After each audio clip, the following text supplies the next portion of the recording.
warahmatullahi wabarakatuh. Halo sahabat Pasca IPB, apa kabar? Mudah-mudahan sehat selalu ya. Kembali di podcast Pasca Sarjana IPB. Pada episode kali ini kita akan membahas mengenai pelayanan akademik Pasca Sarjana. Seperti biasa, saya tidak sendirian. Kali ini narasumber kita telah hadir bersama kita di sini, yaitu Kepala Sub Bagian Akademik dan Kemahasiswaan Pasca Sarjana, yaitu Bapak Rudi Irawan SPMSI. Apa kabar Pak? Alhamdulillah. Saya minta Mas Rudi aja ya, lebih kayaknya ya. Boleh. Pak? Oke. Panggil Mas aja biar akrab. Mas Rudi, kita mau ngobrol-ngobrol nih soal pelayanan akademik Pasca Sarjana ya. Oke. Langsung aja mungkin ya ke pertanyaan pertama. Ada berapa jenis pelayanan akademik di Pasca Sarjana ini? Baik, Mbak Suli, terima kasih. Mbak Suli sebenarnya partner saya sudah lama dulu, pernah di akademik juga, makanya mungkin akan ngeri-ngeri nih pertanyaannya nanti. Mudah-mudahan saya bisa jawab. Baik, terima kasih Mbak Suli, terima kasih teman-teman sahabat Pasca semua. Mudah-mudahan kita sehat selalu, dilindungi Allah Subhanahu Wa Taala. Amin. Baik, layanan Pasca sebenarnya banyak sekali ya. Detail layanan Pasca bisa kita lihat di laman Pasca IPB, ACID itu ada banyak sekali, ada sekitar 56 ya, 56 layanan ya yang terkait dengan kepentingan mahasiswa, mulai dari pembuatan surat keterangan aktif, surat SK Komisi Pembimbing, surat undangan-undangan sidang komisi, surat undangan seminar, surat cuti, surat aktif dari cuti, surat kembali ke instansi, sampai terakhir nanti mahasiswa diberikan surat keterangan lulus ketika mahasiswa sudah menyelesaikan semua urusannya, sudah sidang promosi kalau S3, sudah ujian tesis kalau S2. Nanti mahasiswa setelah lulus secara administratif dan lulus setelah akademik, nanti kita buatin surat keterangan lulus yang akan dijadikan bahan untuk membuat ijazah dan transkrip akhir. Sebelumnya itu kan pelayanan Pasca dalam hal ini terutama pengajaran tadi itu ya, yang 50 itu kan dilakukan secara offline ya, betul. Mahasiswa datang ke pelayanan Pasca Sarjana. Nah, kalau di masa pandemi seperti ini tentunya berubah ya Mas ya. Semua pelayanan itu dilakukan secara online. Nah, langkah apa yang dilakukan Pasca Sarjana waktu pandemi ini mulai Mas? Iya. Terima kasih. Memang ketika masa sebelum pandemi, saya masih ingat itu Maret 2020 kita mengalami pandemi pertama kali. Kita saat itu kebingungan bagaimana kita harus memberikan layanan kepada mahasiswa dengan baik. Kita harus fight, kita harus tetap memberi layanan kepada mahasiswa dengan baik. Ya, mau tidak mau jalan satu-satunya yang harus kita tempuh adalah kita melakukan layanan tidak bisa di darat lagi, tidak bisa kita harus face to face di loket seperti biasanya. Kita harus membuat cara agar mahasiswa bisa tetap diberikan layanan, tetap bisa ujian, tetap bisa melakukan penelitian. Kalau dia mau penelitian harus kita buatkan surat izin. Nah itu kita akhirnya melakukan terobosan dengan membuat layanan-layanan secara online, Pak Suli. Ya, layanan-layanan secara online. Hampir semua layanan-layanan yang dibutuhkan oleh mahasiswa sebenarnya dari sekian banyak 56 itu sebagian besar sudah kita layani secara online. Hanya sedikit yang tidak online, seperti contoh menyerahkan berkas disertasi atau tesis yang sudah dijilid, yang sudah ditandatangani oleh komisi pembimbing sama ketua program studi. Itu mau tidak mau karena tidak bisa diupload karena dia bentuknya tesis sama disertasi itu harus diserahkan ke Pasca. Nanti pertemuannya pun minimal karena memang harus lewat janjian gitu ya. Tetapi mulai dari yang namanya surat keterangan aktif, undangan-undangan sidang komisi, undangan seminar, undangan ujian tesis segala macam, itu bahkan permintaan surat cuti segala macam itu sudah kita lakukan secara online. Memang kita masih menggunakan berbagai cara Mbak Suli, tidak semuanya aplikasi yang bisa kita lakukan dengan aplikasi, yang tidak ya kita bersurat email. Nah, nanti bersurat email, nanti kita respon begitu. Tapi yang jelas tidak layanan loket dan tidak kontak fisik. Gitu. Nah, mungkin supaya lebih jelas kita akan bahas dari satu-satu ya Mas ya. Boleh. Terutama untuk mahasiswa baru yang sama sekali tidak bisa datang ke kampus. Dan khusus mahasiswa angkatan 2021. Ya, mulai 2020 belum pernah sama sekali datang ke kampus, belum pernah ketemu teman-teman seangkatannya, apalagi kita ya, teman-teman seangkatannya mereka belum ketemu ya. Nah, untuk mahasiswa baru, mungkin mahasiswa lama juga ada yang belum mengerti ini ya. Iya, mudah-mudahan kita bisa menjawab semua kebutuhan mahasiswa baik berbagai angkatan ya. Iya. Nah, mungkin kita dari awal nih, untuk mahasiswa yang baru masuk itu biasanya mereka membutuhkan surat keterangan aktif. Iya. Nah, untuk surat keterangan aktif itu diajukannya via apa? Karena Pasca sendiri kan sejak awal 2020 sudah membangun sistem informasi pelayanan pasca sarjana IPB. Betul. Ada beberapa fitur di situ. Betul. Memang belum semua ya. masuk ke dalam sistem itu. Nah, mungkin untuk surat keterangan aktif ini pengajuannya apakah via sistem atau lewat email? Ya, baik. Terima kasih Mbak Suli atas pertanyaannya. Mungkin banyak juga pertanyaan itu dihimpun dari mahasiswa yang bertanya via IG atau FB atau medsos lainnya. Baik, memang kalau sebelum pandemi mahasiswa harus datang ke loket Mbak Suli, mengisi formulir, terus kita layani di loket. Nah, gitu. Tapi alhamdulillah sejak masa pandemi mahasiswa bisa melakukannya secara online. Kita punya aplikasi yang namanya untuk surat keterangan itu khususnya Siska. Kita sebut Siska, ya Siska. Jadi kalau kita di loket, teman-teman akademik di loket menyebut Siska itu adalah aplikasi untuk pelayanan surat keterangan aktif. Untuk khusus surat keterangan aktif kita sebut Siska namanya. Mudah diingat, mudah-mudahan. Unik ya Mas? Unik. Dan itu Indonesia banget juga. Memang mahasiswa baru sangat penting surat keterangan aktif ini minimal biasanya mahasiswa penerima beasiswa, mahasiswa yang katakanlah dibutuhkan oleh orang tuanya untuk perpanjangan apa gitu ya. Nah, ini surat keterangan aktif bisa langsung dibuat. Jadi teman-teman mahasiswa kalau ingin mendapatkan surat keterangan aktif sebagai mahasiswa pasca IPB itu bisa langsung kunjungi di laman pelayanan pasca IPB ACID. Nah, di situ banyak sekali Mbak Suli.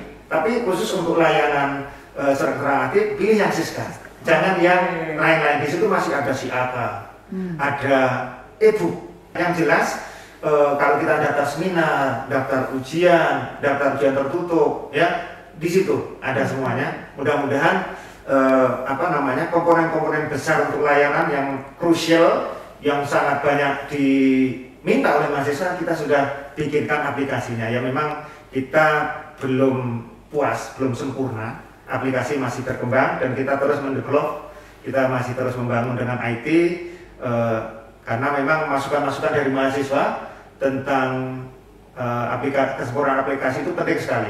Untuk hasilnya sendiri Mas, itu kira-kira akan dikirim langsung ke email mahasiswa kah atau? Ya, kita bisa gunakan banyak cara. Ketika mahasiswa mencantumkan nama emailnya, kita akan send ke email. Oke, kalau dia menyantumkan nama HP, kita forward PDF. Standar kita PDF, kita forwardkan gitu. Kita sedang membangun gitu, sekarang ada notifikasi katakanlah untuk mengirim balik ulang gitu, tapi masih dalam proses, mudah-mudahan nanti bisa. Tapi yang sering kita lakukan sekarang adalah kita lirik by file PDF, baik lewat WA dia, biasanya masih lebih suka pakai WA-nya. Nah, sekarang WA sudah bisa segalanya seperti untuk kepentingan administrasi mahasiswa, daripada buka email lama katanya, tapi kalau WA langsung cepat gitu. Biasanya iya. Biasanya mahasiswa lebih banyak mencantumkan nomor HP-nya untuk kita forward balik hasil surat keterangan aktif yang sudah ditandatangani pimpinan kita gitu ya. Oke, berarti untuk surat keterangan aktif sudah cukup jelas nih ya, sahabat Pasca ya. Iya, mudah-mudahan. Mungkin setelah surat keterangan aktif untuk mahasiswa baru maupun lama ya biasanya mengajukan seperti itu.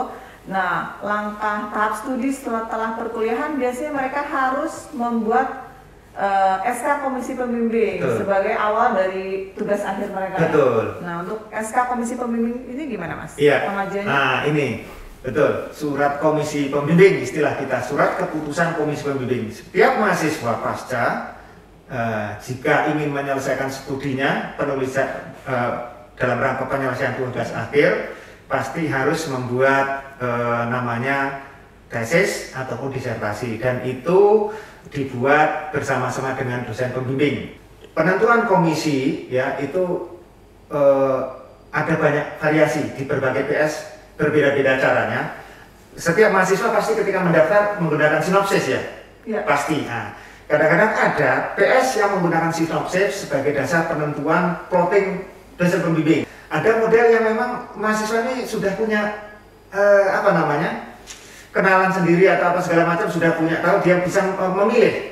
Nah, variasinya berbeda-beda Mbak Suli, tapi kebanyakan mahasiswa pasti menyerahkan sinopsisnya. Sinopsis itu yang dijadikan dasar oleh program studi untuk memplotting si A, pembimbingnya siapa begitu ya. Nah, itu yang pertama. Kemudian yang kedua adalah syarat S2 dan S3 pembimbingnya itu berapa jumlahnya Mbak Suli, itu penting. Kalau S2 itu minimal 2 dan maksimum 3.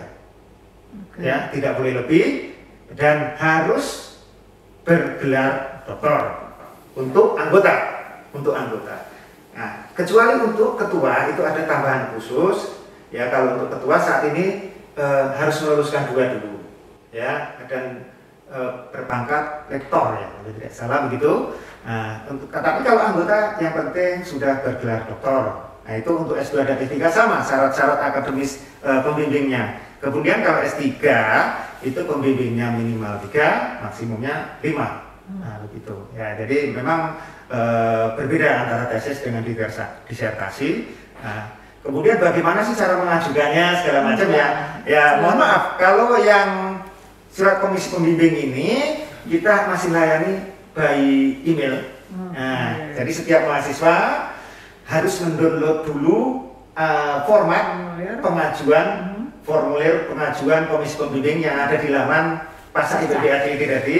Nah, di situ ada form persetujuan. Misalnya profesor siapa, nanti kalau setuju profesor itu akan menandatangani formulir itu sampai selesai. Kemudian formulir itu difoto, kemudian diupload, dikirim via email ya. Kalau S2 Sekpro S2 Fs IPB-ACID, kalau S3 Sekpro S3 Fs IPB-ACID. Nah, terus setelah itu kita respon. Untuk penandatanganannya sendiri Mas, kalau seperti ini ya, kayak kita masih jarak jauh itu bagaimana Mas? Oh iya, lupa saya. Bisa bertemu dengan calon dosen pembimbing. Betul sekali. Apalagi mahasiswa baru, apalagi belum tahu gimana caranya. Betul. Alhamdulillah IPB sekarang sudah mengembangkan tanda tangan digital, DigiSign. DigiSign. Jadi setiap mahasiswa tidak perlu mendatangi dan bertemu langsung dengan dosen pembimbing seperti sebelum masa pandemi. Tapi ketika masa pandemi ya memang harus bertemu karena aktivitas aktif di kampus. Tapi saat ini cukup formulir itu di-forward ke dosen untuk dimintakan DigiSign-nya. Nah, nanti dosen yang setuju akan membubuhkan DigiSign-nya di formulir tersebut. Pun bergilir begitu seterusnya. Mahasiswa bisa memintakan persetujuan untuk pengesahan komisi pembimbing lewat DigiSign itu Mbak Suli. Jadi alhamdulillah tidak perlu datang. Setelah itu baru dikirim email ke itu tadi Sekpro S2 Fs IPB-ACID atau Sekpro S3 Fs IPB-ACID. Wah, berarti ini sekali ya, memang diminimalisir sekali pertemuan secara langsung ya. Jadi memang IPB dan Pasca sudah menyediakan fitur-fitur dan program untuk memudahkan mahasiswa supaya studinya pun tetap lancar ya Mas. Iya, betul. Tidak terkendala karena situasi ya. Betul Mas. Alasan lagi saya nggak bisa ketemu dosennya. Iya, ya. Betul. Jadi langsung. Betul. Nah, untuk SK Komisi Pembimbing itu berarti tadi sudah jelas ya sahabat Pasca, untuk penandatangannya bisa lewat DigiSign. Betul. Untuk pengajuannya via email. Betul. Nah, next mungkin setelah mempunyai SK Komisi Pembimbing, mereka akan melakukan sidang komisi. Betul. Iya, sidang komisi. Untuk sidang komisi sendiri itu pengajuannya masih lewat email kah atau yang paling krusial di Pasca yang paling krusial dibaca itu memang penyelesaian tugas akhir. Ketika kuliah itu rata-rata cepat. 1 semester, 2 semester itu selesai. Bahkan teman-teman mahasiswa fast track itu semester 3 kadang-kadang sudah ujian tesis ya, bisa cepat. Namun memang krusial di tugas akhir karena ini kemampuan individual mahasiswa sangat dibutuhkan, kemampuan mereka berkomunikasi, kemampuan mereka berkolaborasi dengan dosen ya, dosen yang memang mereka pasti sudah pengalaman S1 ya dulu ya, bagaimana menyelesaikan skripsi. Nah sekarang dituntut untuk menulis tesis dan disertasi yang kualitasnya memang lebih tinggi daripada skripsi. Oke, baik, tadi menyambung pertanyaan Mbak Suli, bagaimana sih cara melakukan sidang komisi dan bagaimana membuat acara itu bisa berlangsung ya. Jujur, kalau kita mau mengadakan sidang komisi pasti kita harus berkomunikasi dengan semua dosen. Artinya untuk terciptanya acara sidang komisi, mahasiswa sudah punya SK. Karena SK itulah yang dijadikan dasar nanti untuk membuat undangan. Nah, acara itu bisa berlangsung ketika undangan-undangan itu sudah dibuat. Jadi mahasiswa kalau mau sidang komisi harus membuat undangan dulu. Ya. Bagaimana cara membuatnya? Saat ini untuk sidang komisi kita sudah sudah kita serahkan ke fakultas masing-masing. Okay. Jadi katakanlah NRP atau NIM mahasiswa itu kan ada tulisannya di depan A, B, C-nya. Nah itu menunjukkan fakultasnya masing-masing Mbak Suli. Yang A itu insya Allah fakultas pertanian, yang B itu pasti fakultas kedokteran hewan begitu.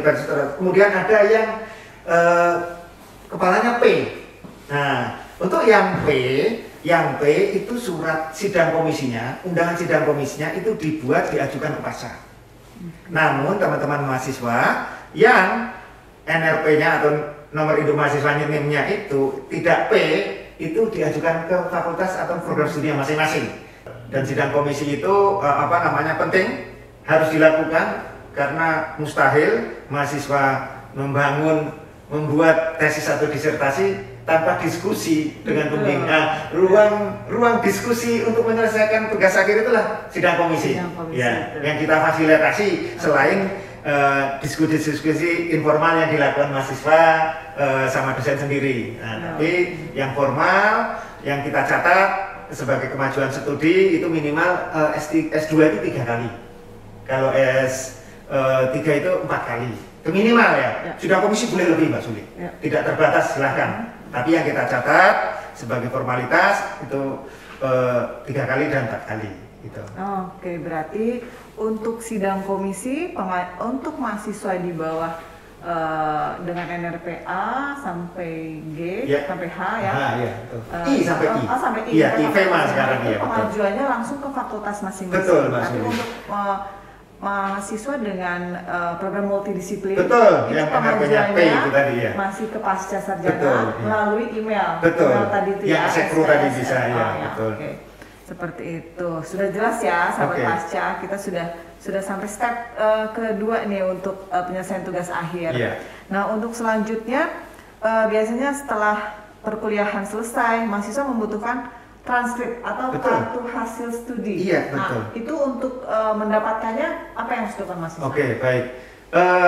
Mahasiswa bisa melihat hasil studi, kartu hasil studi KHS-nya, ya transkrip lebih mudah kita menyebutnya, biasanya yang familiar dengan mahasiswa itu di simak IPB istilahnya ya, di transkrip masing-masing mahasiswa bisa melihat, bahkan memprint sendiri pun bisa. Oke, memprint sendiri bisa sesuai kebutuhannya, mau semester 1, mau semester 2 atau gabungan dari berbagai semester bisa. Tinggal dia pilih Mbak Suli, itu ada fiturnya seperti itu.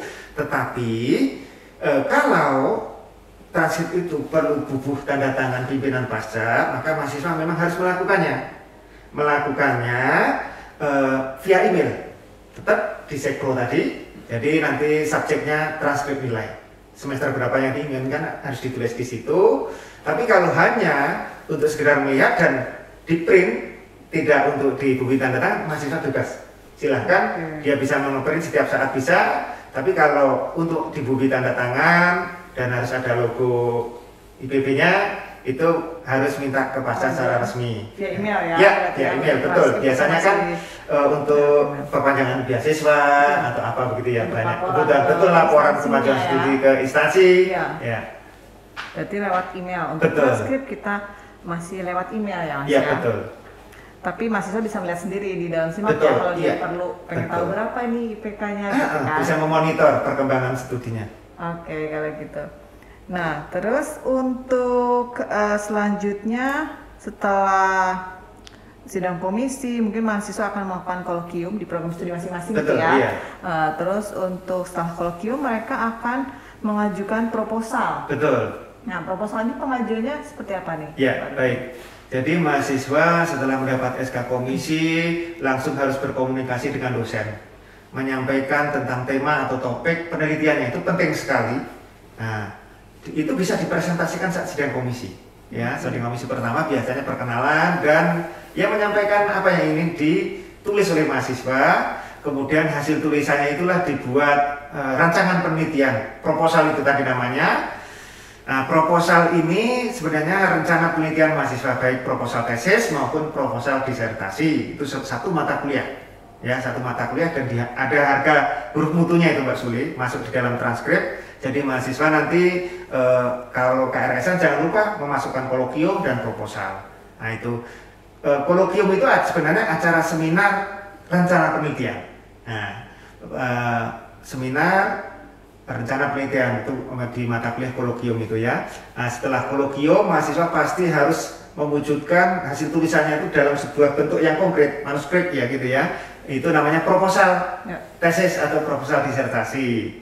Nah, bagaimana itu harus diajukan ke pasca agar mendapatkan nilainya juga. Itu memang harus diajukan. Jadi mahasiswa setelah menulis minta persetujuan kepada komisi pembimbingnya, mulai komisi ketua sampai anggota harus ditandatangani oleh komisi pembimbing, kemudian diketahui oleh program studi. Nah, setelah selesai dari pembimbing dan program studi masing-masing, baru nanti diserahkan ke pasca untuk dicatat sebagai kemajuan studinya. Begitu Mbak Suli. Proposalnya harus dijilid ya. Kalau warnanya berbeda. Ada yang merah untuk S2 dan ada yang hitam untuk S3. Jadi harus memang kalau penyerahan proposal harus diserahkan ke pasca. Oke, berarti kalau proposal harus lewat pasca ya, ya kalau betul. untuk itunya.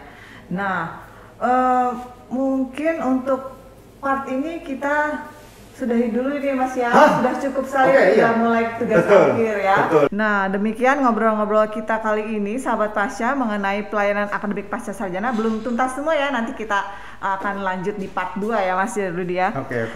Terima kasih sekali Mas Rudi atas penjelasannya yang sangat informatif dan sangat jelas sekali.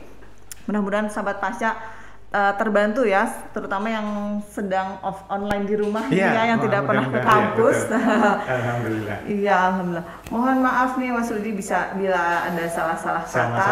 Salam sehat selalu untuk tim akademik pasca sarjana IPB. Semangat. Tetap semangat melayani pasca sarjana IPB.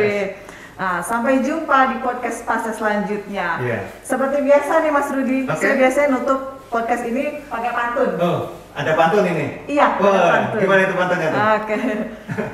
Ikan arwana warnanya merah cabe. Cakep. Makin warnanya merah, makin jadi prioritas. Keren. Sekolah pasca sarjana IPB ramah dan berkualitas. Wassalamualaikum warahmatullahi wabarakatuh. Waalaikumsalam.